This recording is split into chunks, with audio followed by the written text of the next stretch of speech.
This is a small group reading routine from CKLA.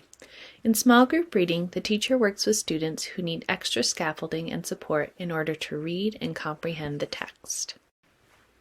CKLA suggests dividing the students into at least 2 groups based on collected data from benchmark and unit assessments, as well as classroom observations, with Group 1 needing more teacher support and Group 2 being ready to read with partners or independently.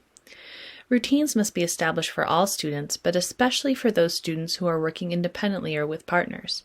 Strive has some resources you can use to organize small groups. It gives some examples of expectations and routines to consider establishing and practicing, how to pre-correct disruptive behavior, and how to manage student work. Follow the guidance from these documents if you are needing more support running small groups successfully.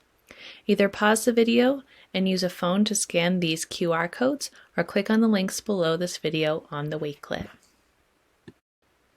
In the teacher-led group, the teacher uses the guided reading supports to lead the group as they read and provides immediate individual feedback and instruction in response to student needs. Strive has some routines for students who are struggling with reading. Models of these routines are linked in the Wakelet in the K2 routines section. The routines are word by word, sentence by sentence, and paragraph by paragraph or page by page reading. Word by word reading is used with students who laboriously read one word at a time. If you have students reading like this in 3rd through 5th grade, consider using a phonics screener to identify gaps in their code knowledge. Sentence by sentence reading is used with students who struggle with a few words in a sentence. If I were trying sentence by sentence reading with my small group, I would follow the directions as stated in the guided reading supports to read the page aloud, but I would strategically choose a sentence for the students to try. Let's say I chose the first sentence.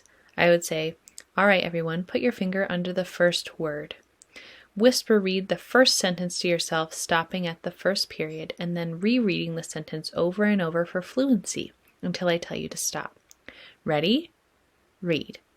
Students would then whisper read the sentence to themselves over and over while I support students with decoding techniques, such as segmenting and sounding out individual sounds, chunking and sounding out syllables, and using the individual code chart and spelling cards as references.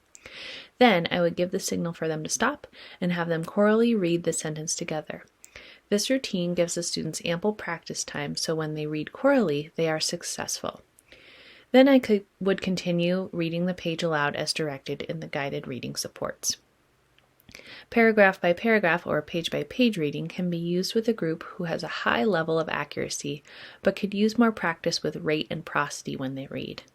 When meeting with a group, it is important that all students have the opportunity to read aloud every day, and if the text is too difficult, consider using scaffolds like these for students to experience success with the text.